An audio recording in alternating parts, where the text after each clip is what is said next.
just as the Iraqi premier was addressing Parliament and urging MPs to take all possible measures to oust US troops this afternoon, at the very same moment in Lebanon, Hassan Nasrallah, the leader of Iran-backed Hezbollah, was echoing that very same sentiment, but also pronouncing all US military in the region as fair targets for retaliation.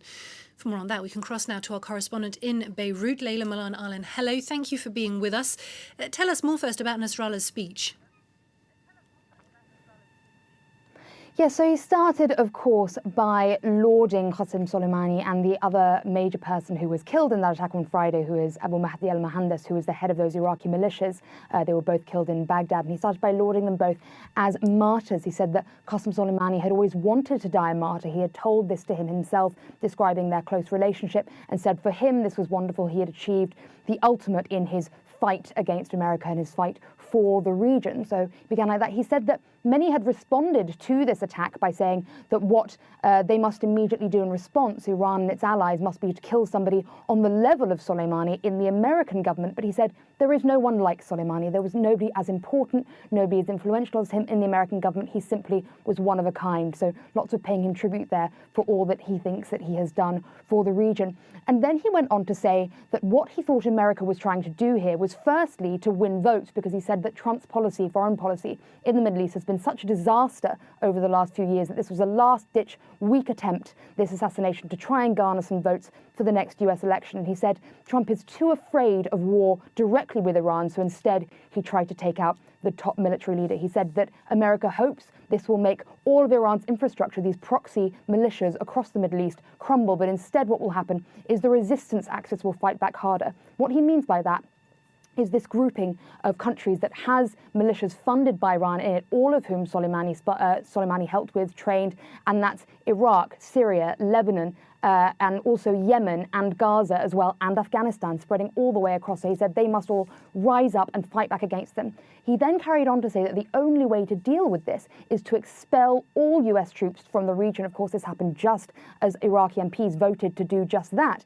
And he said that if they can't be expelled like that, it must be done by force. He said, although the US is saying that US civilians in the Middle East are under threat, they must not be attacked. That would not be fair, and that would only play into Trump's hands. But all military targets, bases, ships, any officer, any soldier across the region is now fair game. And he ended with a very severe threat, saying they came in, these soldiers, vertically, but they will leave horizontally in coffins.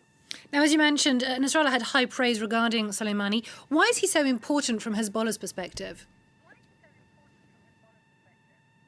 So this comes back, it's partly because of how important Iran is to Hezbollah. Now, Soleimani ran both the military and foreign policy, really, for Iran across the region for 2 decades. But Iran has been funding money towards Hezbollah and training Hezbollah fighters for many years now. And one of the other things they've been doing is funding money into the south of Lebanon that's heavily Shia-dominated to help Hezbollah with its popularity there. So they pay salaries, they build infrastructure. All of that has helped them within Lebanon. So Iran is in many ways seen as taking care of the Shia community in Lebanon, which was historically disenfranchised before Hezbollah came about and Iran started funding them here. As part of that, Soleimani, many people said to me today at that funeral ceremony, he was a father to us, just like Nasrallah is. Soleimani was another father. He looked after us. He took care of our interests in the region. He came here.